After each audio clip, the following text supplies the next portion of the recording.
Para ir empezando, hoy vamos a revisar dos grupos de tipologías, algunas que están agrupadas en servicios, es decir, los servicios que, de acuerdo a lo que establece la nueva Constitución Nacional, el Estado le debe dar al ciudadano, como por ejemplo de seguridad, parte de la regulación de la economía, y también algunos tipologías que son ya privadas, porque hacen a la nueva forma de vida de esta sociedad del siglo XIX. En la segunda parte vamos a ver también los servicios que, de acuerdo a la Constitución, el ciudadano tiene derecho y que el Estado les debe dar, como por ejemplo la educación y la cultura específicamente. En esta primera tanda vamos a ver sobre todo aquellos que hacen a servicios esenciales, por ejemplo, como salud, como asistencia social, como el transporte. Siempre recordando que estamos trabajando dentro de este siglo XIX, que tiene una forma particular de diseñar, y que le hemos aplicado tanto a la tipología como al lenguaje, que es la academia, las reglas de la academia, y que de acuerdo a ello hemos estado analizando tanto cómo se va conformando estratégicamente los tipos funcionales, como así también el lenguaje. Y hemos visto también esos dos trasfondos filosóficos que son esenciales para entender y para describir y analizar la arquitectura del siglo XIX, que es el romanticismo y el positivismo.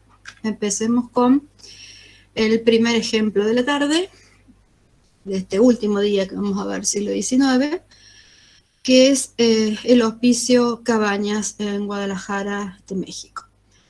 Les hablé también la clase pasada de tres arquitectos que en forma temprana, en los primeros años del siglo XIX, si se fijan, el hospicio es de 1805, solamente 5 años antes de nuestra propia revolución, de nuestro primer gobierno patrio. Estos arquitectos que se dedicaron específicamente al lenguaje neoclásico con la influencia de estas escuelas de bellas artes francesas y de Madrid, Tolsá, Toesca y Toribio, son los que van a incidir en el perfil de las ciudades con edificios que tienen una escala considerable, como este que ahora tienen en pantalla, y que además son o forman parte de esa transición entre la arquitectura colonial que vamos dejando atrás y esta arquitectura del siglo XIX. Entre otras cosas también, parte siempre de los sistemas constructivos en estas obras son mixtas, o sea, tienen parte de lo que venían usando en el colonial y van incorporando lentamente las características en los distintos componentes que nosotros analizamos ya del siglo XIX. Son neoclásicos estos autores porque están en esta primera etapa de usar prácticamente neos puros, neos que van a hacer esta alusión, esta relación directa con los valores morales de Grecia, de Roma, también del Renacimiento y algo de manierismo, pero no más. Es decir, aquellos lenguajes que nosotros hemos estudiado en la historia de la arquitectura 1, que hacen alusión a la democracia, que hacen alusión a la república, a la libertad, sobre todo al orden y a la organización también del Estado.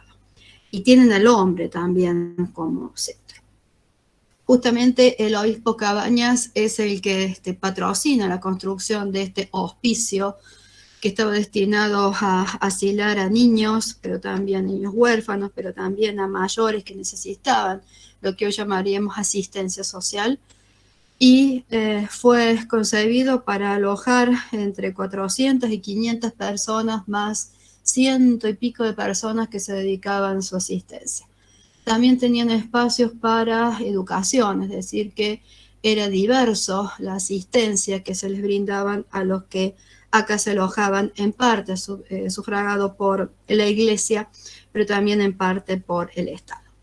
El edificio tiene unos 150 metros de frente por unos 168, 170 metros de fondo. tiene una escala considerable dentro de la ciudad y además está en el eje que después en la otra punta llega por detrás a la Catedral de Guadalajara. Si empiezan a ver el rectángulo, cómo está organizado en una banda central, un cuerpo central y dos laterales, sobre este eje de jerarquía, después vamos a empezar a hablar, lo primero que ven son muchos patios y quizás le pueda hacer recordar, por ejemplo, a la propuesta del Escorial, que incluso tiene menos cantidad de patios que esto, pero tiene la misma impronta de macizo y después adentro muy abierto a partir del uso de estos patios. No es uno o dos patios como en el periodo colonial anterior, sino que hay una diversidad de patios que también tienen diferentes escalas de acuerdo a la jerarquía. Entonces, a partir de un ingreso, el ingreso tiene un pórtico, el pórtico es como lo único más liviano que de nuevo hace alusión a esta idea del templo griego, flanqueado por el desarrollo de dos largos cuerpos prácticamente macizos que van a rematar después en dos elementos que definen el volumen, pero que apenas están marcados a través de pilastras, ingreso al primer patio. Este primer patio es relativamente chico, tiene nada más que 30 por 30 metros, está tratado a través de arcadas, todas ejecutadas en piedra, con un pórtico que marca la jerarquía del primer volumen que encontramos, que es la primera capilla, la capilla mayor. Atrás tengo otra. Esta capilla mayor genera el eje vertical en este desarrollo horizontal que tiene el edificio. Una vez que paso, porque puedo atravesar esta capilla de punta a punta, aunque el espacio principal está en forma transversal al eje que estoy describiendo, paso al segundo patio. Este segundo patio tiene unas dimensiones considerables, esto tiene entre 47 y 50 metros de lado, hace acordar, y además es seco, y tiene arcos, y los arcos son una mixtura entre piedra y revoque blanco, hace acordar mucho a los atrios de los conventos fortalezas, por ejemplo, en cuanto a la dimensión que tienen. Eso me permite llegar atravesando ese patio a la segunda capilla, que es la más pequeña, y finalmente al patio posterior. Si se fijan en los laterales, hay otra serie de patios que en realidad son patios como de mayores dimensiones que están subdivididos o por cuerpos cerrados que alojan a los niños o a los ancianos o los enfermos que se ubican acá, o directamente por unos corredores. Todos esos puntitos son columnas que van subdividiendo y van creando entonces una permeabilidad en los espacios interiores de estos patios, que es lo que más caracteriza al Hospicio Cabañas. Cuando entramos entonces dentro del edificio del hospicio, lo que más va a llamar la atención arquitectónicamente hablando es la primera capilla en sí. Esta primera capilla, como hemos visto, tiene una nave transversal de mayor longitudinalidad, mientras que la otra, cortita, es la que permite atravesarlo de patio a patio. La iglesia tiene en el crucero, ¿sí?, le podemos llamar así a este espacio central, una cúpula que la caracteriza y que es lo que se ve siempre desde afuera de este hospicio.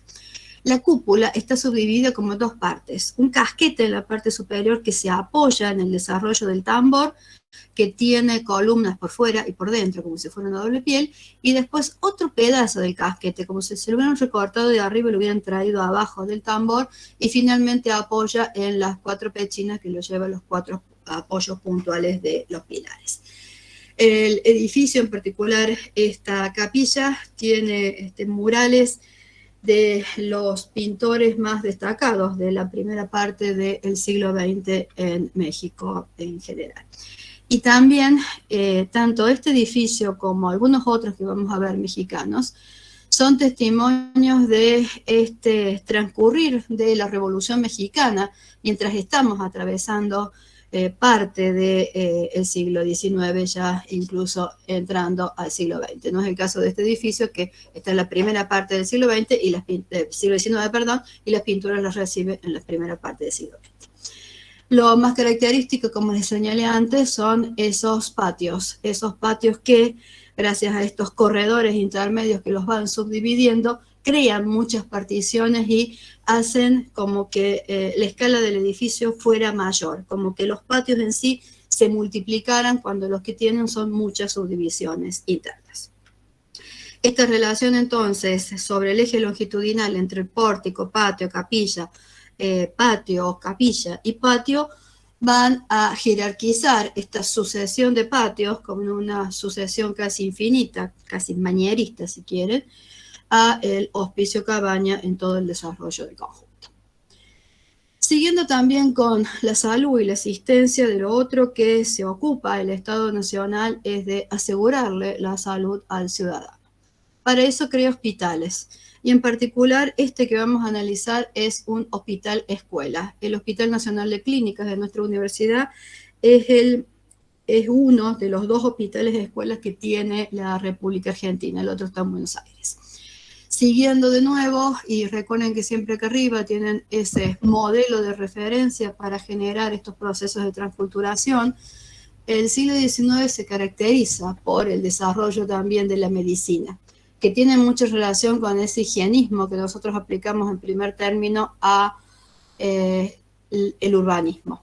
En este caso, lo que plantean las nuevas tipologías para la salud es separar por pabellones las enfermedades y los sexos, por ejemplo, y acá hay un patio principal con una serie de pabellones laterales unidos por la galería, y lo que Tamburini hace en el planteo de este edificio, o al menos se le atribuye porque firma los planos mientras está a cargo de la División de Arquitectura de la Nación, un eje principal, que es un eje abierto a partir del uso de columnas similares a las que ven acá abajo, y a partir de este eje abierto, que también tiene que ver con el higienismo, ir uniendo en ambos laterales esta sucesión de 4 pabellones centrales más el pabellón principal sobre la calle y el pabellón posterior, que es el que sobre el eje principal une el primero con el último y remata esta área de administración principal con la capilla que sigue quedando de esta asistencia al espíritu también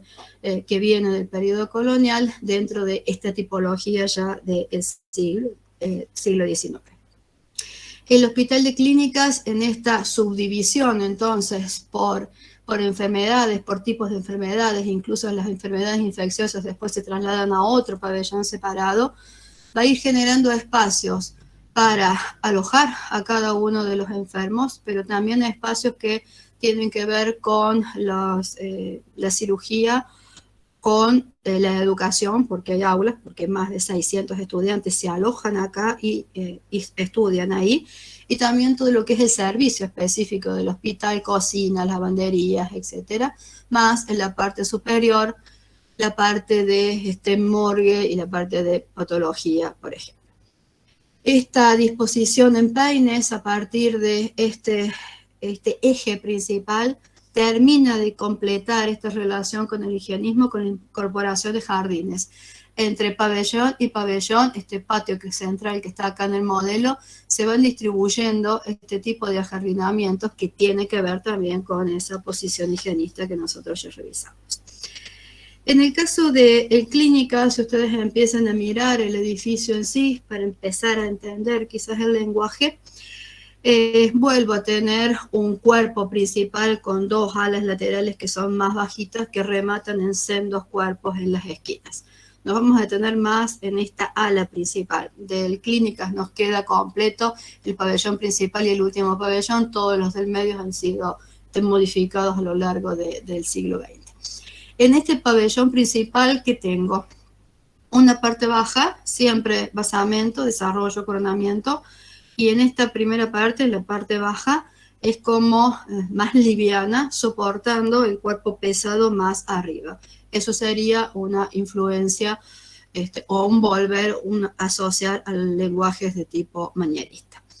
Mientras que por esta escalera accedo directamente a la puerta principal, por el lado tengo una rampa que permite el acceso de las ambulancias. Este tipo de edificio siempre va a tener ese doble tipo de acceso. En planta alta, vuelvo a repetir, abajo tengo una pilastra que es de orden toscano y en la arriba tengo una pilastra que es de orden casi corintio, que va a rematar en la cornisa superior, que es la que tiene mucho más trabajo ya usando directamente toda la influencia griega. Sobre el eje principal vuelvo a tener la cartela que tiene el nombre del edificio y el escudo nacional. Estos edificios estaban también, o usaban estos recursos del lenguaje para transmitir la actividad que iban a alojar, el uso que se les daba. Por eso hay que buscar siempre algún detalle que haga alusión a ese uso.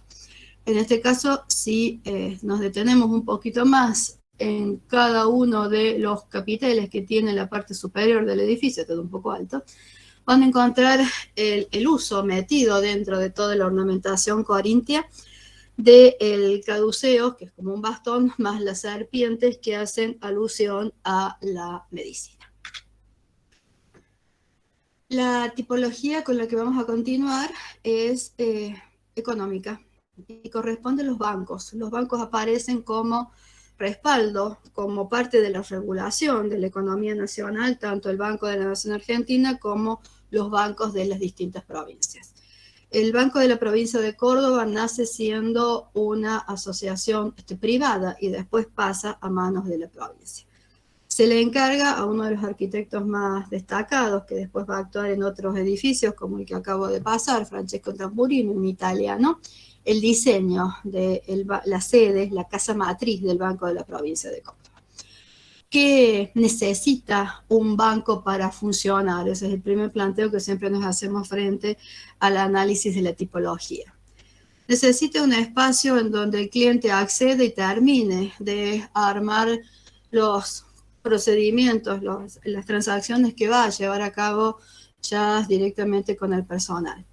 Un espacio que le permite llegar o dirigirse a los distintos espacios, a los distintos ámbitos del banco, pero también es un espacio que comparte con el resto del personal que se va a ubicar en las distintas secciones del edificio. Este espacio entonces es un espacio de distribución que permite acceder al resto del edificio.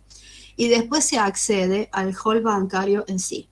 El hall bancario siempre tiene una parte que es de uso del cliente y otra parte separada, con seguridad, que es de uso del personal bancario. Y siempre terminamos ese circuito con las oficinas, que son las que rodean en general el hall bancario, y también hay que ubicar en esa lectura al tesoro del banco, porque el tesoro del banco es como el punto final de toda esta línea de la transacción bancaria. Entonces, en el Banco de la Provincia de Córdoba tenemos un espacio que justamente sirve para que el cliente termine de armar la papelería que necesita, un espacio intermedio que es el que me conduce en forma lateral, casi tengo otro eje transversal, a las escaleras y al primer ascensor que va a aparecer en la ciudad de Córdoba, y esas escaleras conducen hacia la planta alta, y sobre la planta alta en este mismo espacio tengo la oficina del directorio, el salón principal de todo el edificio. Una vez que atravieso este espacio de nuevo en planta baja, accedo al hall bancario y el hall tiene separado, lo que tiene rayadito ahí, es el espacio destinado al cliente, mientras que acá hay un gran mueble que da toda esa vuelta, ejecutado en madera, traído por supuesto de Bélgica en este caso, que es el que separa el trabajo del personal bancario del cliente que está atendiendo. Inmediatamente de ahí se accede a las oficinas en planta baja y en planta alta por ahí hay un pasillo que balconea sobre el doble nivel del hall bancario y permite también acceder a los espacios en planta alta de las oficinas. También se puede hacer desde laterales. Entonces, cuando tenemos que asignarle, o en la lectura que se haría en el siglo XIX, para hacer estas asociaciones con el pasado y definir el lenguaje de un banco, el banco tiene que dar la sensación de seguridad y de poder. El lenguaje que se elige entonces es un lenguaje que alude a los palacios muchas veces, o del Renacimiento, del manierismo y del barroco. En este caso está entre manierista y barroco, porque va usando elementos que, por ejemplo, sobresalen y generan una doble piel, porque cada uno de estas columnas, que a veces los usa doble y a veces las usa simple, divide todo el fuste de las columnas en tres partes, y el tercio inferior es como al natural, como que no ha terminado de trabajar el fuste que tiene en la parte superior, y leo directamente los tambores que se van superponiendo. Toda la parte de abajo es mucho más pesada, tratado con un almohadillado mucho más rústico, mientras que la superior es más liviana y tiene incluso más ornamentación. Parece como un palacio manierista en planta baja y un palacio del Renacimiento barroco en planta alta. Y de nuevo tengo dos pabellones laterales que se adelantan y rematan el volumen, El pabellón central, que es el que se adelanta apenas con esta doble piel sobre el ingreso, las dos alas, que son muy pequeñitas porque el ancho del lote tampoco era demasiado extenso, y el cuerpo sí, central, está rematado por esa mansarda que vuelve a tener los dos cuerpos laterales. Esas mansardas, por ejemplo, son alusión al barroco francés. Si leo sobre este eje principal, la arcada de ingreso, las arcadas que corresponden al salón del directorio, una hornacina que remata finalmente en la bandera, en ese caso argentina, después de la provincia de Córdoba. Cuando ingreso al interior es donde más voy a encontrar esta sensación mediante el uso de un lenguaje que alude directamente a un neobarroco del poder que tiene el Estado para respaldar las transacciones bancarias que se realizan en este edificio. En el interior también se va a hacer alusión al progreso que significan las grandes obras que ha emprendido la provincia de Córdoba, como por ejemplo pinturas de Nembrini que en este caso están registrando la construcción del dique San Roque.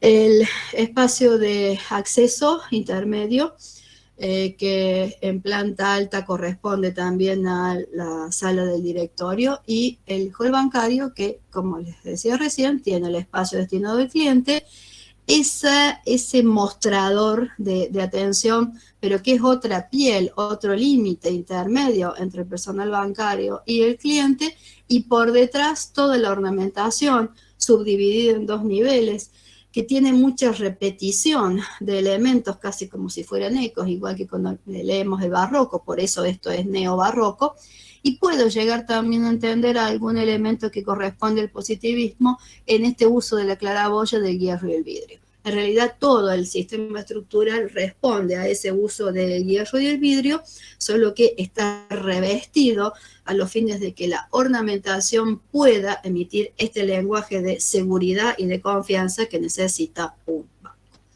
Es evidente en todo el uso de esos recursos que están viendo ahí, donde todo está ornamentado, que esto hace alusión a un neobarroco. Por allá están las pinturas que les iba diciendo recién. Ahí está el dique San Roque. En el caso de la actividad privada, las galerías comerciales podrían haber sido un ejemplo, pero también lo son estas tiendas por departamento, que después quizás podemos comparar más con las tipologías que vamos a ver en el siglo XX y el siglo XXI.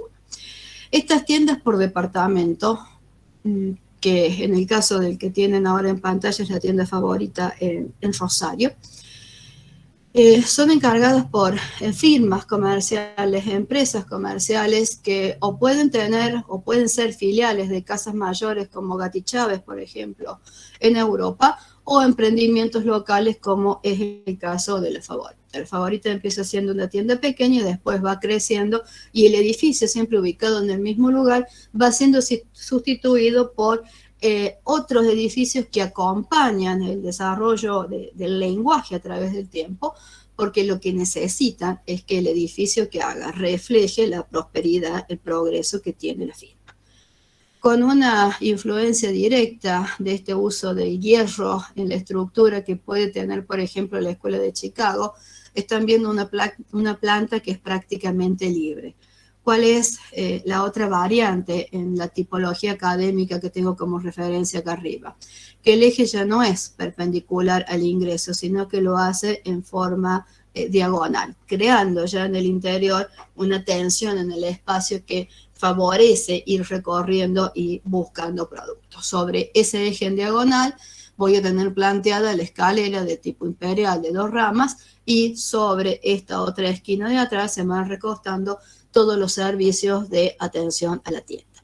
La tienda se desarrolla a partir de ese sistema estructural prácticamente puntual que permite ubicar después como quiere el dueño toda la mercadería por departamentos, es decir, por pisos hay una especialidad, damas, caballeros, menage, etc.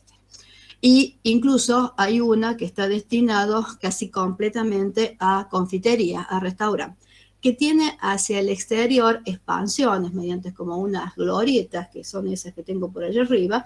Es decir, además tiene un teatro, una serie de actividades que son sociales, que están como parte de lo que la firma le ofrece al cliente que viene a comprar después que ha realizado esas actividades económicas dentro de la tienda.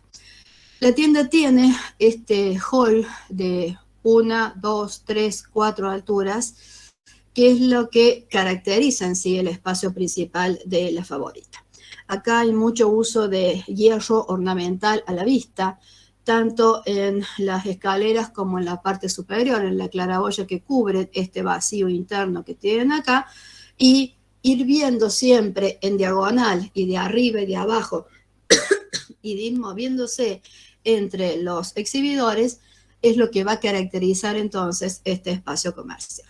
Por fuera, si leen el lenguaje, se va a concentrar sobre todo sobre la esquina. Ahí tienen el eje vertical donde en la planta baja sigue acompañando en la mayor abertura porque acá tengo todas las vidrieras.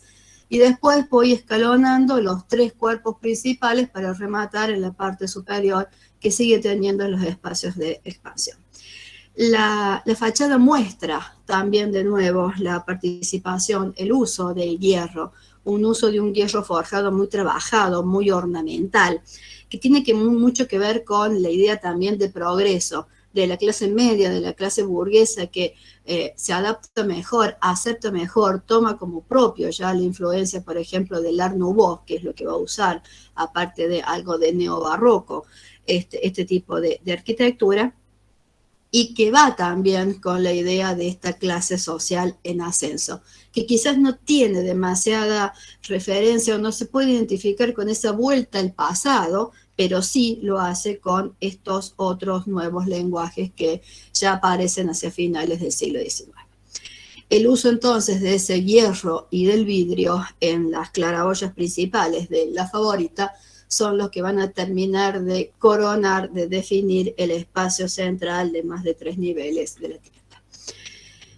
Uno de los servicios más importantes que también tienen que ver con el higienismo son los mercados de abasto sobre todo. El control de la higiene en estos mercados va a ser otro de las responsabilidades tanto de los municipios como de los gobiernos centrales. El mercado central de Santiago de Chile está puesto por el desarrollo que tiene la estructura. Una estructura en hierro fundido, que es la que están viendo acá en la imagen de este lado, que es traída como la mayoría de todas las estructuras de guerra que vamos a ver hoy, desde el exterior, desde Bélgica, desde Escocia o desde Inglaterra. Mientras que de acá usaban materiales como el ladrillo, algún tipo de mármol, algún tipo de granito, pero todo lo que necesitara un procedimiento industrial se traía desde el exterior como lastre en los barcos. ¿Cómo se lee este mercado central de Santiago de Chile? A partir de este espacio principal, como si fuera una plaza, cubierta a partir de estos elementos estructurantes, todos esos puntitos que tienen ahí son columnas, las columnas que están en el dibujo, en la foto que tiene acá abajo, que se van uniendo a través de estas vigas, que también están trabajadas, y el trabajo ornamental hace alusión en este caso, porque están encargadas para representar a la ciudad de Santiago de Chile, a símbolos de la nacionalidad chilena, como por ejemplo la estrella, que es la que está en la bandera. Además de eso, hay todo un trabajo como en hojitas que es muy, muy importante, muy interesante. Este cuadriculado que tiene el patio principal permite hacer esa iluminación que ustedes ven en esa foto antigua, es decir, los techitos que después en chapa van cubriendo cada uno de estos cuadrados se van moviendo para dejar entrar luz y también para ventilar, que por ahí están viendo las diferencias de nivel que van teniendo entre ellos. Finalmente hay una tira de negocios que rodean todo ese patio principal y que se abren directamente, son todos negocios uno al lado de otro, que se abren directamente al espacio público. Si miran el ingreso, hay un intento de ese neoclasicismo a partir del tímpano, pero después ya viene la ornamentación vista en este hierro fundido, que es lo que más va a marcar la arquitectura del siglo XIX en Santiago de Chile. En ese corte ven estos elementos puntuales de mayor envergadura y de mayor altura que por las diferencias permite la iluminación que es justo ese punto, las diferencias de nivel también en la parte superior que vuelven a permitir lo mismo, y después estas grandes vigas que son las que van uniendo cada uno de los cuadrados que se reflejan en la planta. Esa ornamentación en el hierro de fundición se podía hacer en ese momento solamente en el exterior, por eso todas las piezas de este tipo se van trayendo siempre importadas. Lo otro que tenía que brindar el Estado era seguridad. La seguridad se brindaba a través de los nuevos servicios de penitenciaría y la construcción de cárceles. Había cárceles en cada una de las provincias, pero también la nación podía y de hecho construye cárceles que resuelven algunos problemas particulares como los de los presos reincidentes. Es de reincidentes justamente este penal de Ushuaia, que se construye a partir de 1904 y está en funcionamiento durante la mayor parte del siglo XX. Dado que está en Ushuaia y escapar de la isla es prácticamente imposible, el penal no tiene un muro en torno al edificio, sino que tiene simplemente un alambrado. Y el edificio que responde a otros de los estudios tipológicos del siglo XIX, que era cómo poder resolver esta cuestión de las cárceles, y también las hacen para las otras tipologías. El resultado es esta forma, este tipo que se denomina panóptico, de pan, poder ver todo, panóptico. Y parte de un espacio central desde el cual se vigila todos los pabellones que están vinculados a ese punto. Este penal en particular es la mitad de ese panóptico. La rotonda, como se denomina ese espacio central, aunque esto no sea circular, es el espacio entonces de accesos del cual parten este pabellón, que es el 1, 2, 3, 4, 5. Cada pabellón que tiene un pasillo principal, que en planta alta se resuelve en esos dos corredores laterales con el vacío central, iluminado por una serie de lucernarios en la parte superior, y el ingreso uno al lado de otro, cada una de las celdas que no tenían más de 4 metros cuadrados. Este penal tiene además una panadería y una cocina, en este caso ya desapareció, eso es otra cosa, y va a rematar cada uno de estos pabellones lineales con baños o otro tipo de servicios que se brindan para cada uno de esos pabellones, incluso uno en particular, de este lado, es también enfermería. Está ejecutado a partir de ladrillos y chapa, y está ejecutado también en la parte superior de estructura de hierro a partir de la mano de obra de los mismos presos. No vamos a encontrar acá grandes expresiones del lenguaje. El lenguaje es simple y es mínimo. Quizás hay un basamento, un desarrollo y el coronamiento ya no aparece. ¿Cómo se lee esto en este caso? A partir de llenos y vacíos. Donde los llenos son muchos por una cuestión de seguridad y los vacíos son los mínimos para atender, por ejemplo, la iluminación de cada celda, como son todos esos puntitos marcados en los muros que están viendo ahí. El transporte va a ser uno de los grandes adelantos que marcan el progreso del siglo XIX. En el caso de la República Argentina, todos los ramales del ferrocarril trazados en el territorio del interior llevaban al puerto de Buenos Aires y llevaban en su mayoría a esta estación terminal de retiro. Por eso es terminal, porque muchas de las líneas terminaban en este edificio. En otros casos las estaciones son de paso porque pasan, como ya vimos en el planteo urbano, por un lateral. Este edificio, que sustituye a otro anterior, fue construido a partir de 1909 y se terminó en 1914. Tiene un planteo, por supuesto, académico que vamos a ver, y cuando asociamos, en este caso, el lenguaje, tendríamos que buscar grandes espacios públicos que se presten para actividades que son multitudinarias. Y por eso quizás es posible hacer asociaciones con la arquitectura romana. Acá hay muchos detalles romanos, como esos casetonados, ese tipo de triangulación de las vigas superiores que van dividiendo cada uno de los paños que definen el hall central, y también el revestimiento. Con esos datos podríamos hacer alusión a una terma romana, y si revisan cómo están configuradas las termas romanas, tienen mucho que ver sobre todo con la escala de los grandes halls de recepción de estos edificios. La estación Terminal Retiro se organiza a partir de un acceso, siempre un acceso en rampa vehicular y otro acceso peatonal, que me permiten el ingreso al edificio, un primer espacio de ingreso que me lleva a las boleterías y una vez que paso las boleterías, el gran espacio de recepción del edificio. Este es el espacio que tiene una doble altura y media, aunque estas alturas son generosas, no son las alturas normales, y a partir de este espacio transversal accedo a las plataformas donde puedo tomar el tren, la máquina. Si se fijan en las proporciones, este edificio central, esto que les estoy marcando ahora, corresponde a esto en la fachada, mientras que hay dos volúmenes laterales que son los que alojan el resto de, por ejemplo, el restaurante, la confitería y la parte de administración del otro lado. En realidad son dos franjas laterales y en sí el tren va entrando o los trenes van entrando sobre esta franja central del gran lote en sí. Ese gran lote tiene, este edificio tiene unos 120 metros de frente. Los 50 metros centrales después se desarrollan en 230 metros de largo, que es el espacio donde los trenes se van moviendo y los pasajeros van accediendo a sus respectivos destinos. Si hay que hacer algún alusión a las asociaciones que pueden tener el lenguaje exterior, ahí estamos hablando más de la imagen de palacios que pueden ser tanto palacios de manieristas como palacios barrocos.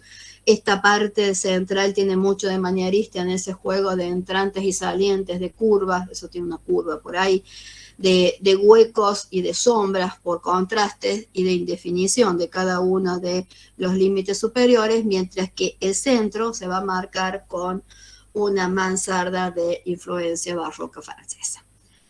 Lo más importante en este edificio, y acá volvemos a separar el acceso del pasajero, que hace alusión a todo el romanticismo con esas vinculaciones, esas asociaciones con el pasado, con el positivismo donde está la máquina, que es la parte posterior de este edificio. En el mismo edificio entonces conviven las dos posturas más importantes del siglo XIX. Por eso esta tipología es prácticamente la tipología del siglo XIX. En esta parte donde la máquina se mueve es donde tenemos esas dimensiones que mencionaba recién. Unos grandes arcos, casi tipo bóvedas de cañón corridos, salvan una luz de 50 metros por unos 25 metros de altura y se desarrollan a partir de 230 metros de longitud. Todo esto es hierro cubierto con chapa y en parte con vidrio, que permite entonces el movimiento de los pasajeros cuando suben y bajan del ferrocarril. Toda la estructura es traída desde Inglaterra cuando el Estado argentino compra el edificio y lo trae hacia Buenos Aires. Como ya les dijimos la primera vez cuando estamos viendo estos procesos de transculturación, el Estado argentino lo compra porque tiene más dinero, dado que esta estación estaba destinada en realidad a Calcuta. Es uno de los mejores ejemplos para pensar esto del proceso de transculturación. Y el positivismo está claramente representado en toda esta parte donde se aloja el movimiento de la máquina. El hierro y el vidrio están a la vista y no están ocultos, como en el caso de la primera parte, donde el pasajero se tiene que mover dentro de un lenguaje que haga alusión a esa idea de poder y de progreso del propio ferrocarril. De la misma forma puedo leer la estación Mapocho, esta estación Mapocho de Santiago de Chile, que tiene un acceso que no tiene las dimensiones de la estación de Retiro, pero que sí es importante, que da paso a un espacio previo al lugar donde llegaban dos líneas, en este caso de trenes, que son esas dos que tienen acá, y solamente un arco, en este caso apuntado, resuelve la cubierta del espacio principal. Pero ahora miren la resolución de esas columnas que después se transforman en los arcos que definen la cubierta central. Hay mucho trabajo, hay mucha ornamentación en este hierro de fundición que, repito, es el que caracteriza el siglo XIX chileno. Mientras que si miro la fachada, acá tengo una serie de 1, 2, 3 arcos muy pesados, muy importantes, casi de trabajo romano, aunque si me acerco además están muy ornamentados, que tienen una marquesina que vuelve a definir que este es el ingreso principal, con otros dos pabellones laterales, que son los que reciben como esas cupulitas, que son como más neoclásicos, si quieren, y que contrarrestan el peso de toda la ornamentación que tiene el espacio central.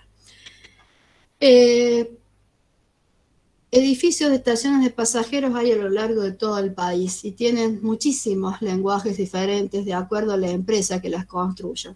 En el caso de Córdoba, que también es una estación de paso, aunque es una estación importante, tiene ese lenguaje que nos permite asociarlo a un palacio entre renacentista y barroco, y también en el interior tengo esas alusiones a las termas romanas. También tengan en cuenta que en el desarrollo de todas estas pequeñas estaciones de ferrocarril está muy ligado el trabajo del campo y por lo tanto van a tener una serie de componentes que van a terminar de conformar cada una de estas estaciones a lo largo de los ramales. Y vamos a terminar con el Palacio de Aguas Corrientes. Otra de las medidas higienistas y también en respuestas a las grandes epidemias del siglo XIX es el tendido de la red de agua corriente. Esta red necesitaba un tanque de agua de reserva lo suficientemente importante como para abastecer, en este caso, a toda la ciudad de Buenos Aires. Así se construye el Palacio de las Aguas Corrientes.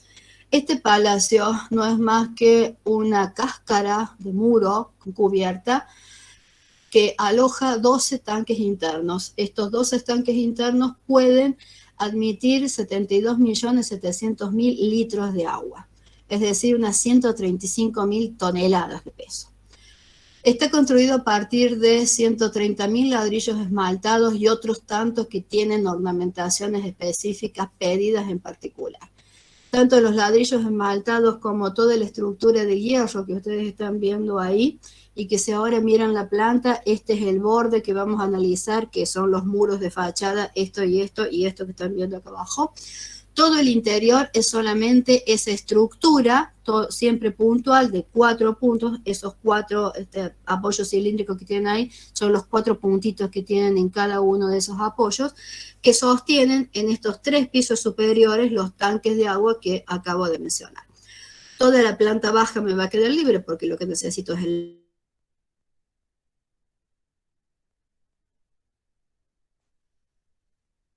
destinado, era simplemente para tener esos tanques de agua.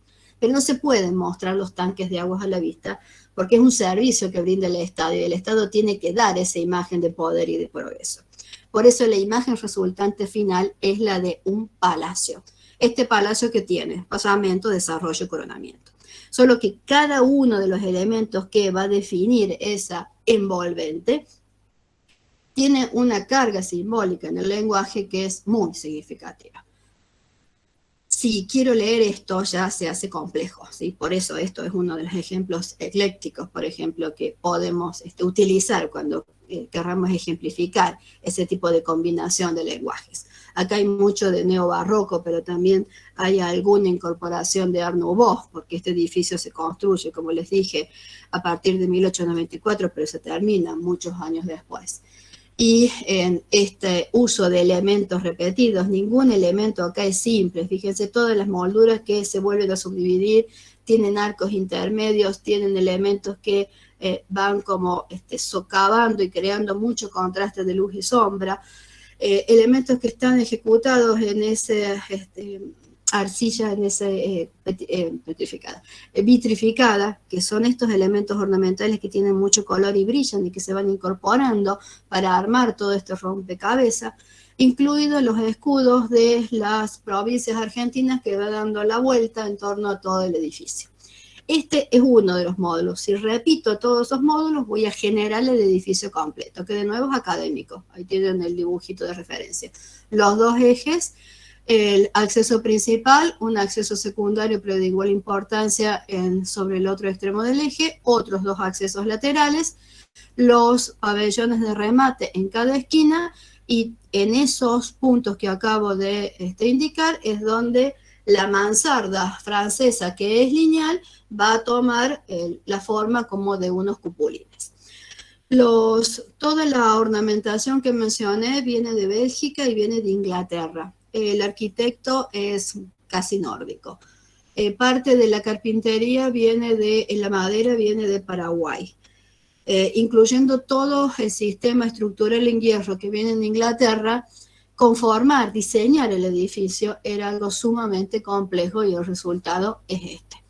El Palacio de Aguas es una de las expresiones más significativas de este siglo XIX argentino, donde esta imagen de palacio sirve para proteger, para envolver, para darle un lenguaje, y ese es justamente el sentido, a un servicio como era el agua potable, que representaba el progreso en la época. Por eso no podía ser cualquier cosa el lenguaje.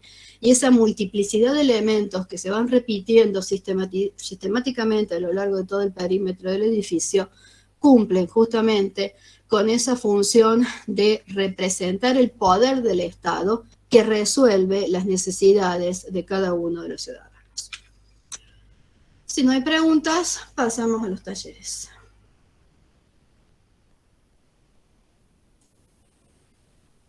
Sin preguntas, a los talleres.